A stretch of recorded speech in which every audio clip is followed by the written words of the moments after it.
Sveiki visi, darom antrą video, šiandien gegužės 8 diena, sekmadienis, taigi marketas nedirba, galim savo laisvai aptarti tam tikras įžvalgas ir pastebėjimus, galbūt kažkam tai pravers. Euras, Japonijos jena, praeitą savaitę buvo visa, tarkim, pardavinėjimo, tikrai išsipardavė tą valiutų porą. Atkreipkim dėmesį į aukščiausią viršūnį, žemiausią apačią dieniniam grafike, rodo, kad atsirėmimas buvo būtent į 61 Fibonacci. Tas pats Fibonaccis labai sėkmingai, matom, sutapo su trendinė palaikymo linija.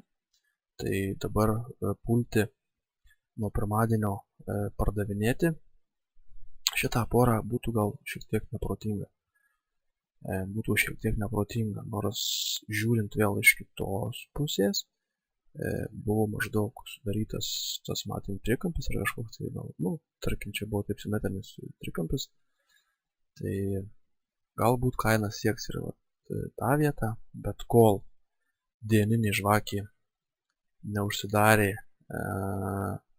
žemiau 61 lygio, tol aš esu ramus ir į pardavimus nežiūriu. Aišku, visiškai galimas variantas, kad čia tiesiog yra banga, tokia bangelė, kuri tiesiog vėliava, kuri koreguosis dabar nuo tos vietos ir važiuos toliau. Taigi, bet kokiu atveju nepulkit aklai pardavinėti, kol nesulaukėt tam tikros žvakės čia apačioje 61 Fibonacci. Euras, Australijos doleris, čia jau apie tai kalbėjom, labai sėkmingai pasiteisino mūsų galvos pečių formuotė. Čia aš dar nuo karto esu nubrėžęs tą pažymėjęs mėlyną zoną. Čia mes praeitą savaitę, jeigu stebėjot, mes čia buvom pardavinėję. 61 lygis, matom, yra sulaužytas. Dabar kažkaip jį galbūt tikrinsis ir tikimybės, manau, yra pakankamai didelės, kad kaina koreguotis bent iki 76 arba net iki trendinės linijos. Tai šitoj valiutų poroje pirkimus šiuo metu tikrai nežiūrėčiau. Nebent pirmadienį kažkokis tai bus labai ypatingas tas vienas baras, bet tai mažai tikėtina. Taigi, Amerikos doleris ir Šveicarijos frankas, irgi apie tą valiutų porą kalbėjom. Tai ir toliau laikausi tos nuomonės, kad tai gali būti sudaryta dviguba apačia, W raidė, ir vėl ta pati mėlyna zona, kuri mus stabdo. Kainai neužtvirtinus tos mėlynos zonos apie pirkimus jokius negalvot, nes aiškiai matėm ir žinom, kad esam krentančiam trende, bet tikimybė dėl dvigubos apačios vis tik išlieka, bet čia jau turi būti labai konservatyvus tas požiūris tokioje situacijoje, todėl šitos mėlynos zonos nepateisinus arba net 61 Fibonacci nesulaužius, į pardavimus, gal net, į pirkimus nepatarčiau žiūrėti. Jeigu kaina kažkur tai čia jau atsiras to vietų, tada aišku jau žiūrėsim į pirkimus, bet kol kas gali būti visiškas aiškus variantas ir važiuoti kainą toliau į apačią.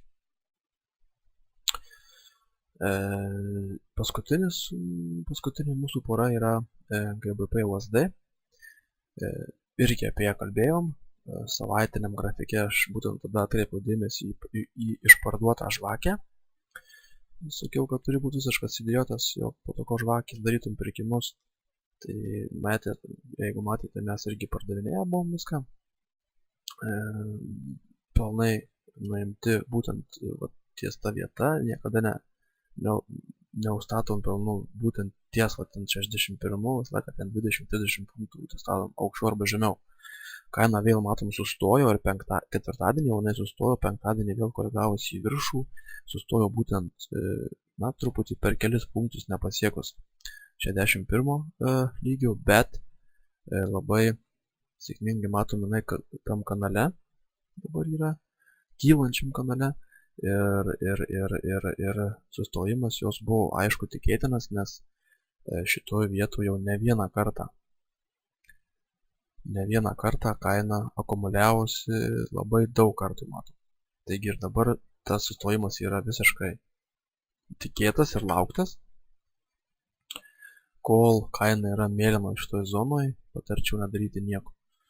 Na bent jau aš asmeniškai tikrai nedarysiu nieko. Jeigu kaina palauš tą mėlyną zoną, žiūrėsiu pirkimus, jei palauš į tą vietą, dar irgi labai ilgai svarstysiu, nes čia irgi yra tokios, sakyčiau, sudėtinga situacija. Taigi tiek mūsų pastebėjimų ir susimatysim turbūt arba antradienį, gal ir trečiadienį. Taigi iki.